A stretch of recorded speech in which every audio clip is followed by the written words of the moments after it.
Welcome to Dishing Up Nutrition, brought to you by Nutritional Weight and Wellness. We're a company specializing in life-changing nutrition education and counseling.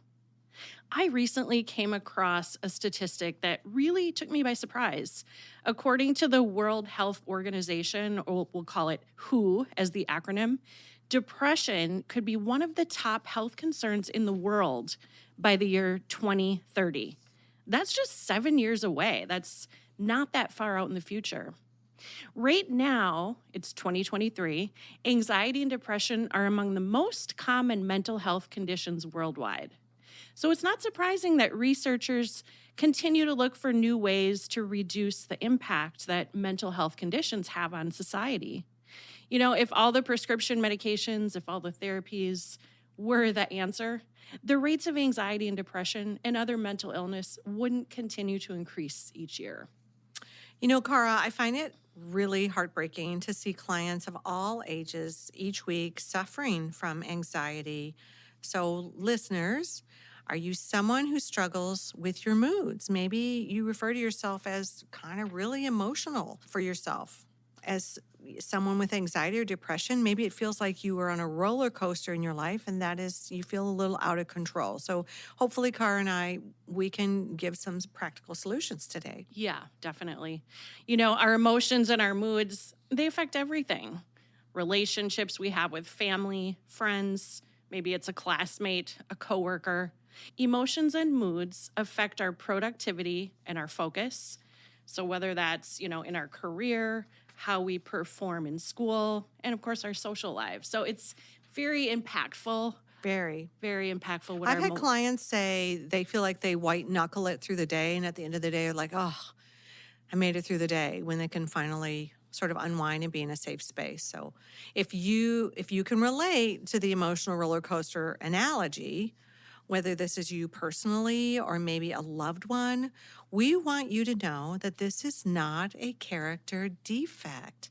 What is going on is a biochemical reaction in your brain and your body. So the title of our show today is What to Eat to Feel Better Emotionally. My co-host and I take this topic really seriously, and we'll walk you through some key foods and nutrients that could be missing from your diet. I've had clients who started eating more protein, vegetables, and healthy fats, and by adding in what their brains were missing, I'm thinking iron and zinc, some B vitamins, and definitely the minerals, magnesium, some good fat for that brain, just a few, I've seen their moods improve and become more stable within a pretty short time, anywhere from a week to a few weeks for many. Some might take a little longer, but it takes that focused commitment, but it really works. I know you see it too, Cara. I do, yeah. And personally, I've struggled in that area. And so I know firsthand your heart is works. in this area. Yeah. Yeah, I'm very passionate about this. Well, let's do brief introductions, and then we can't wait to share more with you on this topic. I'm Cara Carper. I'm a licensed nutritionist and certified nutrition specialist. I have a master's in holistic health, and I teach classes at our Wayzata office and also virtual and in-person corporate classes. I really love doing those lunch and learns, Mel. I don't know if you've done one of those in a while, but it's just really great to go out to corporations who want us there so they can improve the health and well-being of their employees. Yeah, it's a different climate. Yeah, it's interesting. For me, it's always about trying to figure out parking when I go to those corporate classes. I hear you. Yep. Visit the cities. But I'm Melanie Beasley, and I'm a licensed and registered dietitian. I'm a nutrition counselor at the Eagan location. And of course, I also do clients through Zoom. I would say the majority of my clients are Zoom now. And I teach classes as well. So love it. Love my job. I love what we do here. It's great to be back here with you again. So Mel, I just want to talk about a study. It was from 2017. It was published in the BMC Medical Journal.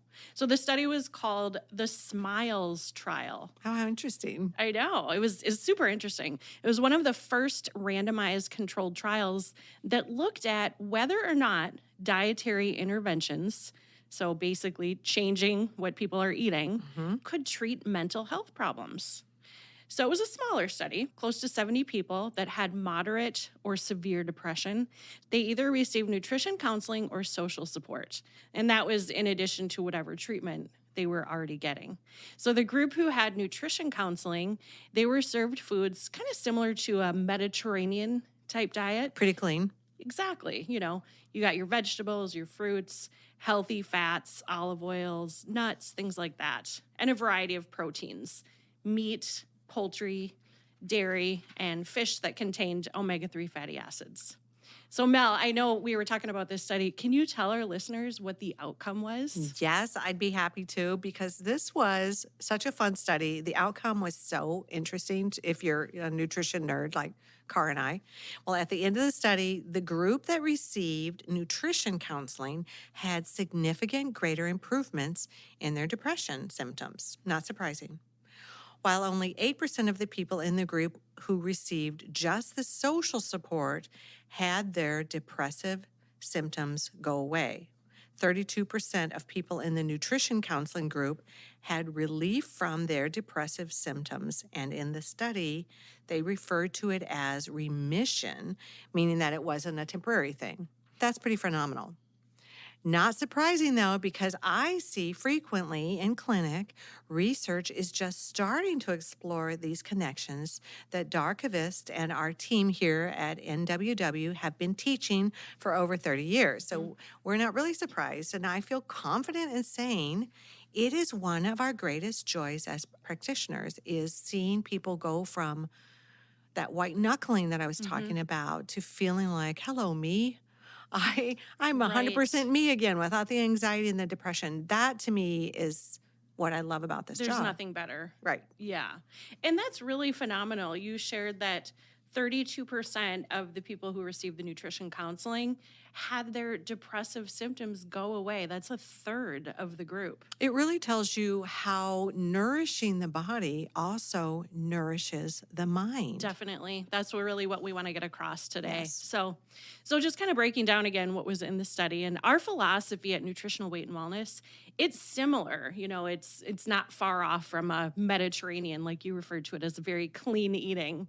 The foundation of the plan is similar. Our brains need whole foods, real foods. Our brains do not recognize processed convenience and fast foods.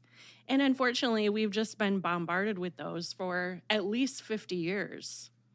And so, and when you think about, it's not just that you're not getting the nourishment, it's that now you're getting things that are creating inflammation in the body that your body doesn't recognize as food. So it has to deal with that on top of not getting the nourishment. Right. It's just almost getting toxins instead of what we need, the nutrient-dense foods. So the group who ate the whole real foods in the study, and this was just for 12 weeks, and a third of them had a remission in moderate to severe depression. That's amazing. And listeners, if you are someone struggling with depression, you're someone struggling with anxiety, and I said you could have some relief in 12 weeks, pretty sure that would be exciting news, right? There was another study done in June of 2022, and it was conducted in a real-life setting, showed from pretty dismal results with the most common treatments for depression. There were 1,279 people diagnosed with depression. Less than 25% responded to treatment, and the treatment was really expensive. Yeah. So how disheartening if you were someone who went through that. Exactly. The group was treated with multiple prescription drugs, even hospitalization and psychotherapy. So it really surprises and shocks me that nutrition isn't talked about more when it comes to treating mental health. Changing what we eat to whole, unprocessed foods, it's not invasive like some of the standard treatments that we mentioned. And there are no side effects. Yeah, that's a piece there, is that each medication has a side effect. They do. All of the mental health drugs have a variety of negative side effects. That's a really good point I want to talk about when we come back from break. You are listening to Dishing Up Nutrition. Our topic today is what to eat to feel better emotionally. Recently, I was listening to Minnesota Public Radio in my car. They were doing a story on the new guidelines that came out in January of this year, 2023. Guidelines from the American Academy of Pediatrics.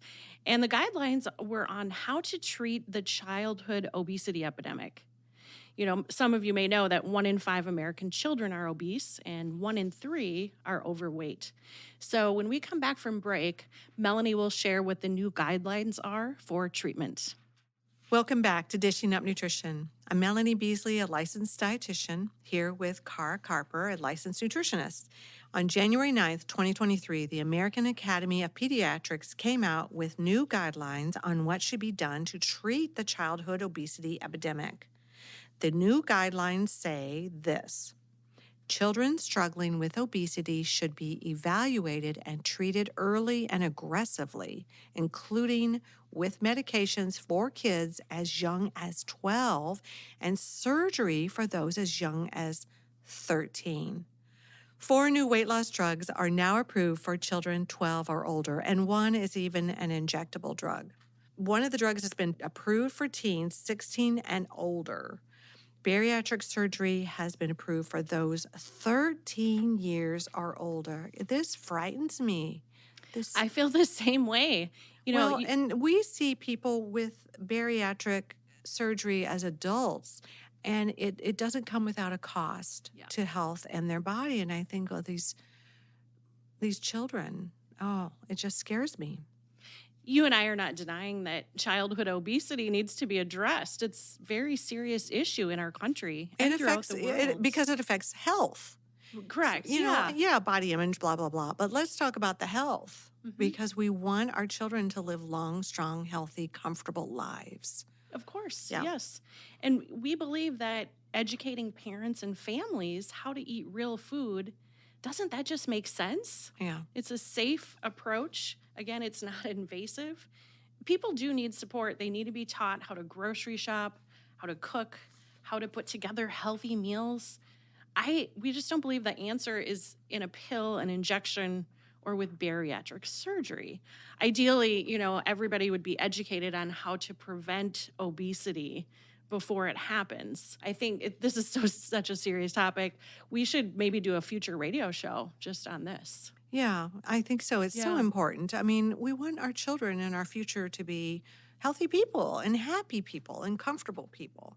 So let's be clear. Many times these medications for mental health are definitely necessary. But as dietitians and nutritionists, our scope really is the food. So that's what we're talking about. And we know protein is hugely important when it comes to balancing emotions and mood. So specifically, animal proteins. These animal proteins, think steak, salmon, fish, shrimp, pork, these have the building blocks, amino acids that make the feel-good brain chemicals. So if you are eating dairy, you want to make sure it's a full-fat dairy. Fish gives our brain what we need to produce neurotransmitters like serotonin and dopamine, as well as many other neurotransmitters. We have hundreds, and there are over 200 of those brain chemicals that we need. So you want your brain to feel full of these good chemicals, and we do that by eating eggs for breakfast instead of cereal. And you can throw in sausage or Canadian bacon or, ham or hamburger or something like that, and that's going to start your day with your body being able to make those brain chemicals that you need to start feeling relaxed and calm.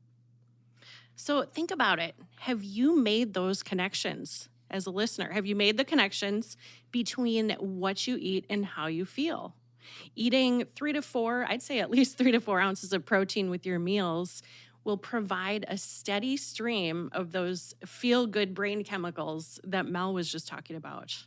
Yeah, Cara, I grew up on cereal and skim milk. That was what we had. We had 5 boxes to choose from. And I imagine listeners, many of you did as well. As you're hearing this, you're thinking, yep, I had the Cheerios box or the Rice Krispies box. I can relate to the Cheerios. Yeah. Well, instead of starting your day with a bowl of cereal, try having a couple hard-boiled eggs, maybe egg bake, maybe cooked turkey sausage.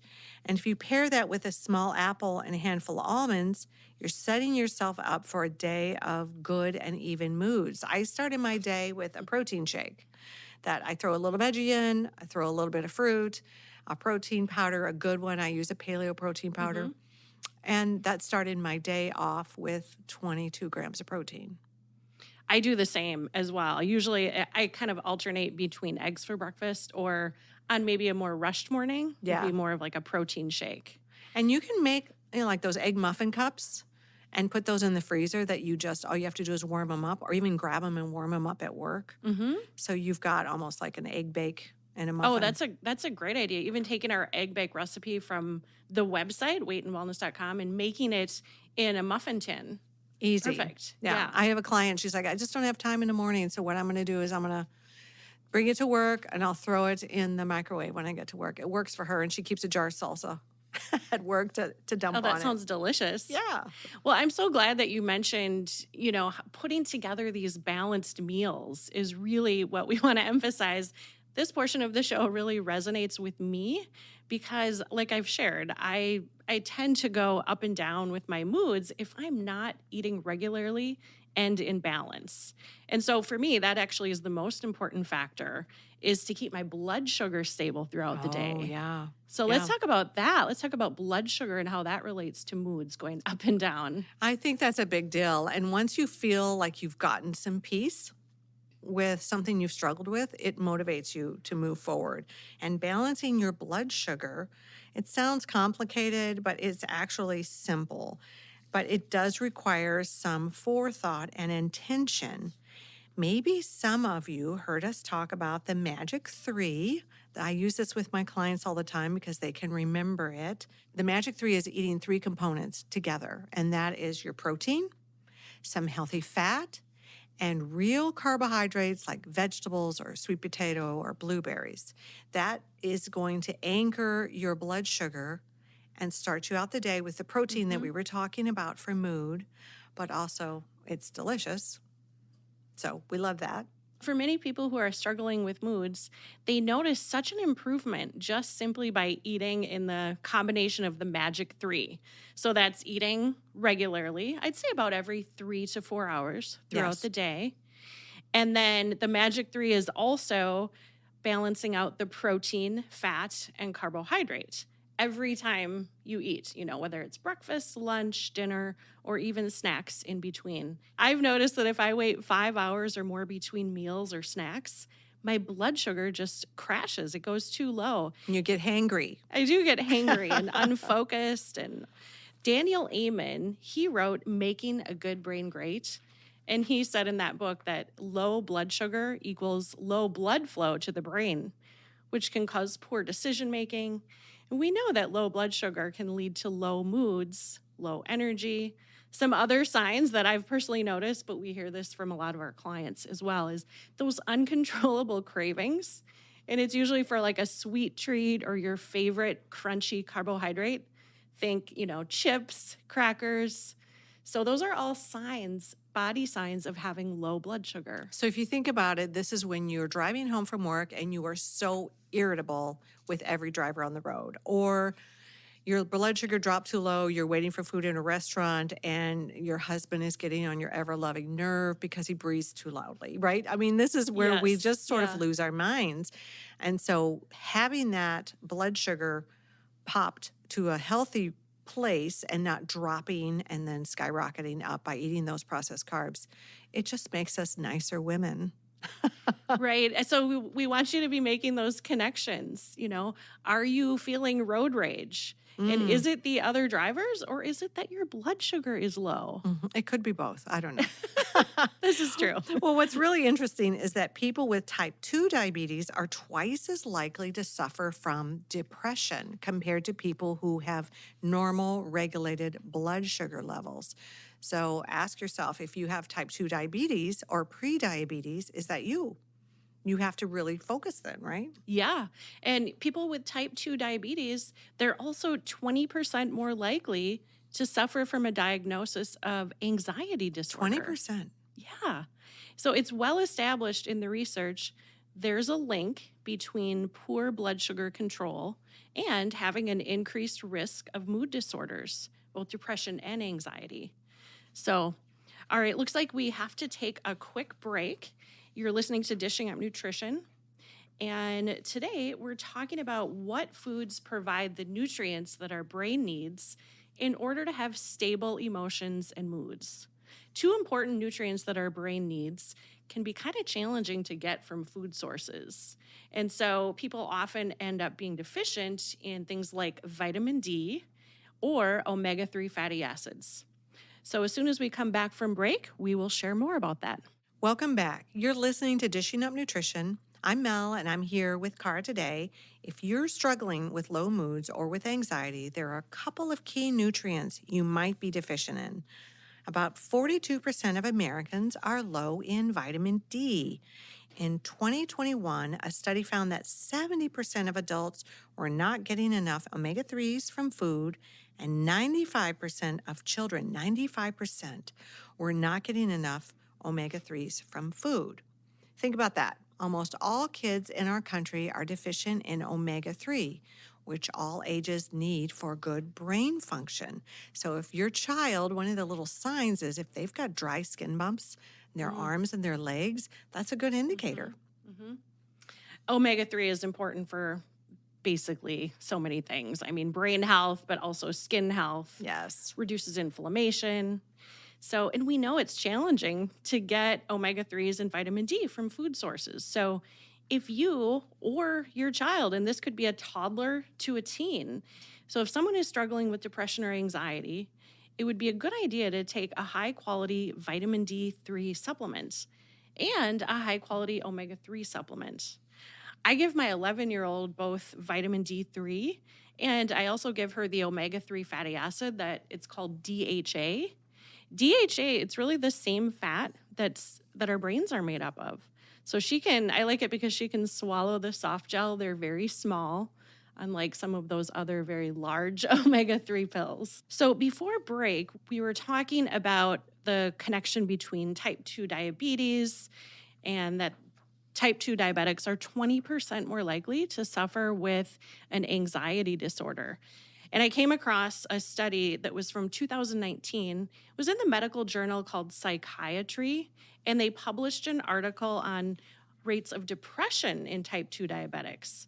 The research showed that there seemed to be 5 different causes why a type 2 diabetic would be double at risk to have depression. So the first one, let's kind of go back and forth with these reasons. But so the first one is insulin resistance happens in the brain when there's type 2 diabetes, and that can lead to low moods. I've also heard that decrease in brain cell growth because of those high blood sugar levels, and that's scary.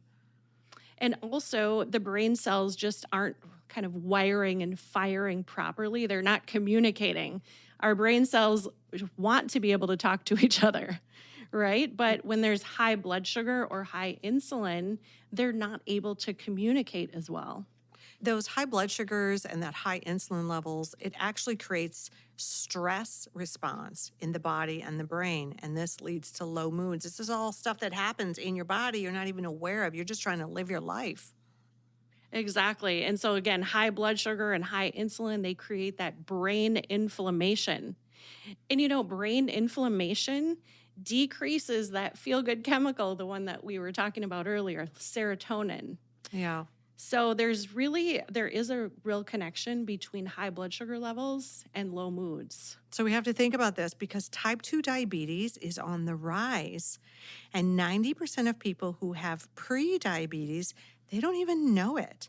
So this is important information. It's estimated that over 400 million adults in the world have type 2 diabetes. I always tell my clients, know what your numbers are. Yeah.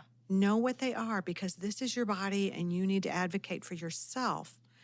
Exactly. Some of those numbers, we've talked about those in other shows, but fasting glucose, hemoglobin A1C, and even fasting insulin is a really good benchmark to know. Yes. So do you think there could be a connection with the more than 400 million adults that have type 2 diabetes and 300 million adults who have a depressive disorder. Yeah, that's interesting. Yeah, That's an something to interesting think about. connection. I think there's absolutely a connection there. Stabilizing your blood sugar level is kind of key to stabilizing your moods. It's the very first step that we take here. I was working with a client who had diagnosed depression, and she also had higher blood sugar levels. She was in the pre-diabetic range. Yep. And we worked together on the importance of her adding in protein and healthy fats with every meal. She wasn't really thinking about protein. So she had been a chronic dieter and was really stuck in that low fat era. So from back in the 1980s and 90s, I was raised in that era, and we became sort of fat phobic.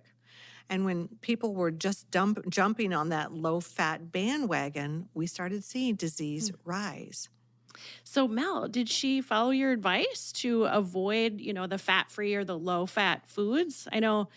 From what I've seen, that can be kind of a tough sell because that information gets programmed in the brain. Of course. And we had to have the conversation several times, which is perfectly fine because you've had decades of low fat eating. So you need that reassurance. And that's why I'm here. And that's what we do. And so once she got that reassurance, she was so desperate to feel better. She jumped on it and really took off when she started feeling good. Oh, that's fantastic. Yeah. At first, she was pretty nervous adding in that protein and fat that I wanted her to, but she was really, like I mentioned, she was desperate. And she switched up her morning muffin and started alternating between a protein smoothie and a piece of delicious egg bake. And by the way, both those recipes can be found on our website at weightandwellness.com. And just by starting her day with a balanced blood sugar, that already improved her mood for the day, and she also had more energy and a brighter outlook. And it made it easier for her to take time and energy to then put together more of those balanced meals that had the protein and the veggies and the healthy fats. And that helped balance her blood sugar, and she just started feeling good. And I think she went on vacation and went off the program, and she said when she got back, she was feeling her depression kind of Oh, coming, interesting. motivated her. Yeah. It just motivated her. And sometimes you do that, and then you're like, oh, this is really a thing for me. I Yep. really do need to do this. Everybody falls off as dietitians and nutritionists. We're not perfect. No, of course So- not.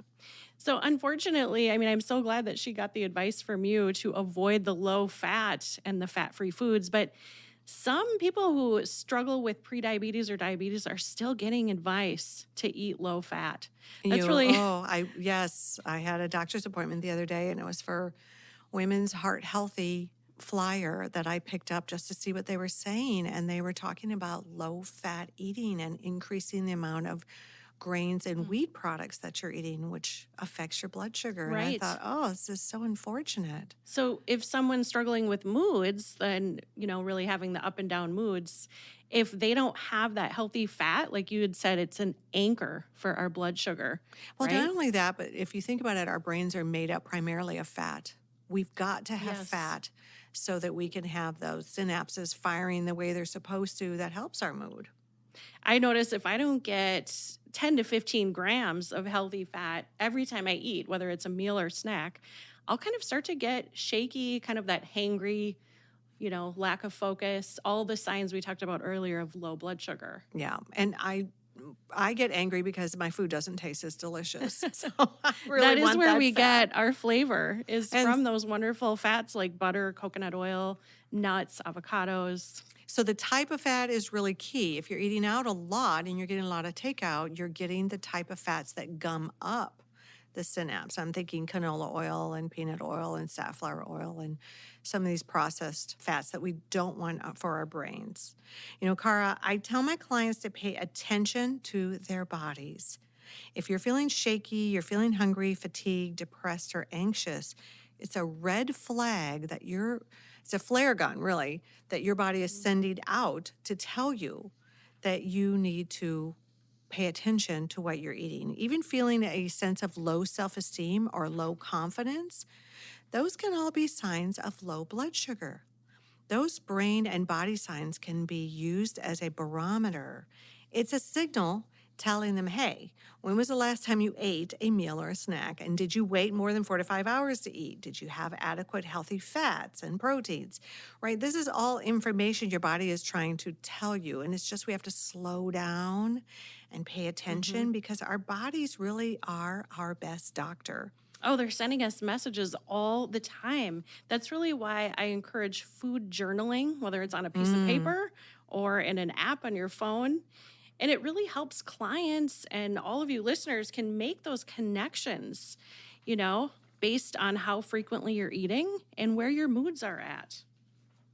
All right, well, it looks like it's time for us to take another break. You're listening to Dishing Up Nutrition.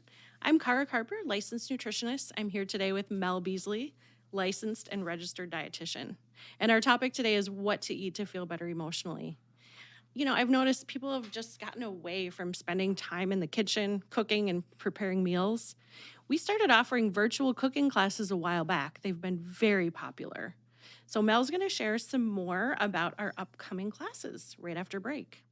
Welcome back to Dishing Up Nutrition. Our culinary expert, Chef Marianne, is teaching some upcoming virtual cooking classes. A brand new class called Cooking for One is February 22nd at 6 p.m. There are 2 classes in March, another brand new class called Healthy Bowls, and also Cooking for Better Digestion. You can check out these classes and sign up on our website, weightandwellness.com. If you have questions, feel free to call our main office at 651-699-3438. Someone friendly there will help you. The classes are only $25, and you'll receive a link to the recording, and we'll have 3 days to view the class. So even if the exact days and times don't work for your schedule, you can still get signed up and you can watch the recorded version. So far in the show, we've talked about how protein provides the building blocks, which are amino acids, to make those feel-good neurotransmitters. And we've shared the importance of keeping blood sugar levels stable to stay emotionally balanced. Now, let's add in the connection, Cara, between low moods and that unhealthy gut. Oh my goodness, there are so many studies on that direct connection between our moods and our intestinal health, or we'll call it gut health. So, we've talked about how protein is giving our bodies and our brains what we need in order to make those feel good neurotransmitters, things like serotonin and dopamine. But if someone doesn't have a healthy gut, they likely will not have enough healthy bacteria to even make those feel good chemicals like serotonin. 90% of the feel-good chemicals are neurotransmitters are produced in our digestive system, but only if the digestive system is healthy, right, Cara? So many things can cause an unhealthy gut, like, antibiotics, pain medications, anti-inflammatories. I'm thinking ibuprofen, Aleve, aspirin, just to name a few, and alcohol. And a biggie is really processed and convenience fast foods and sugary treats. They wreak havoc on the gut because they are not feeding. We have to feed the little buggers that are the healthy bacteria in our digestive system, because if we don't feed them and they're fed from real foods, then there's nothing to supply nutrients and they die off. Exactly. And I remember even firsthand, like having a surgery. And every time you're, having a surgery, you're given the anesthesia, antibiotics. And I remember how bad my gut felt afterwards. And really, we'll talk a little bit more about this, but I had to supplement with a good probiotic just to kind of get my gut back in order. Yeah, you got to replace what died off, right? And it affected my moods too. So, well, the other thing I hear when people are placed on antibiotics is they start having cravings because the bad bacteria and the yeast begin to flourish, and they send little signals to crave sugar. Right. Yeast feeds on sugar. That's such a great point. Yeah. Yeah. Wow. So 90% of the feel-good chemicals are made in our gut, serotonin and dopamine and all those other feel-good chemicals. So we just talked about some factors that make gut health worse. But let's have the spin on what people can do to make their gut health better. And our intestinal tract thrives on whole, unprocessed foods. So that's really the first step. I mean, think about everything that you're getting from vegetables, the fiber, the prebiotic. That's the prebiotic is what you get in your vegetables. Mhm. So I want to touch a little bit on yogurt too. Is that a lot of my clients will come and say, "Well, I eat yogurt."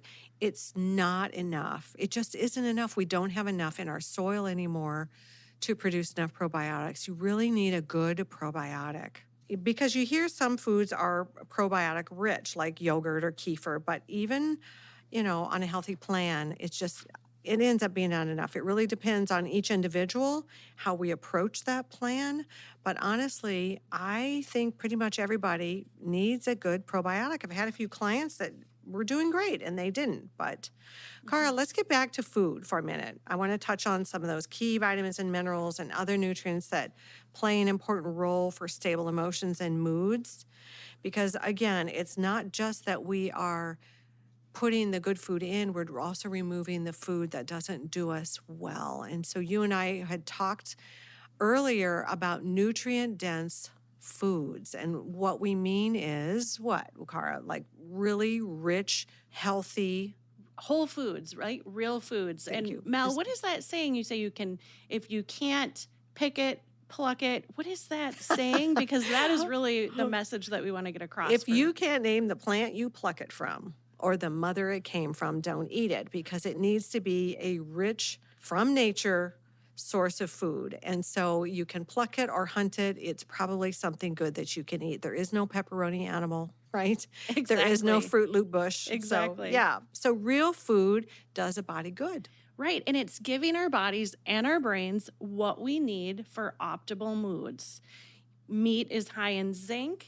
Meat is high in iron, specifically that heme iron, which is the absorbable kind of iron.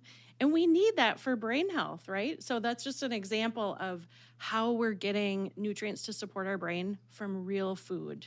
And what we want to emphasize here is it's not just about mental, emotional health. It's also about total body health because when you support the total body, you support the brain and you support the emotions. So it's a head to toe approach. And we start with the real food concept because you can't make a healthy body from nothing. We have to give it something to work with. And so those nutrients are found in nature. Right. Some other examples, I mean, we're getting from the proteins. Again, we get those amino acids that make those fantastic feel-good chemicals like serotonin, but we're also getting B12. We know we need vitamin B12 for our brain, and we're getting zinc. So, that's just protein that we've talked about. And I want to circle back to the B12. I have clients come to me and they'll say, "Oh, my B12 was really high." And I said, "Did you take your multivitamin with B12 prior to the test?" "Yes, I did." So it's really what you want to be is off your multivitamins or any B vitamins a week prior to testing. And then that's a true test of what is your B12 doing. Yeah, that's a really good tip. Yeah. For clients and listeners. It's a big deal. And Cara, low vitamin D is also a big contributor to depression and exhaustion. So knowing what your vitamin D level is, I like to see it over 50. When it gets up there, if you have a low iron, you have a low vitamin D, you're going to be depressed, tired, anxious. And so know your numbers. We circle back to that. Know your numbers. Yeah, and that's so important. I remember when I got my vitamin D tested, and I got a letter from the doctor in the mail, and it just said, your vitamin D is normal. I really wanted to know my number, so it took several phone calls for me to get to the bottom of what the actual number was, because the standard lab range indicated that, 30 was normal. I know for me, 30 would mean I'm depressed and low energy. Exhausted. So I had to do a little digging, and it turns out it was 77. So I was very pleased with that. But really know your numbers, like Melanie said. Yes, gold star. And it's interesting. I've been doing this job 35, 40 years, and never in my entire career have I seen someone whose vitamin D was high enough to have toxicity effects. I believe the research, you have to be over about 350 before you even start experiencing toxicity. And so you don't have to be afraid. Right. That's not a concern because I've actually never heard of a diagnosed case of toxicity either. Yeah. So, So we want it in a healthy range, but certainly we want to empower our clients to know their numbers because I know when your vitamin D drops too low, it puts you at risk for all kinds of things. And when we talk about mental and emotional health, oh my gosh, if you're exhausted and you're tired, you're going to be anxious and you're going to be depressed. mhm. We've got to get it up. Nature has done all the work of providing what our bodies and brains need through eating real whole foods. But if you need guidance or you need a reset, all of us do at some point. You want to start going back to nature, eating real food, and then pull back what the food industry is feeding you and producing. So if it's been made in a factory, probably not the best for you to be feeding that brain and body.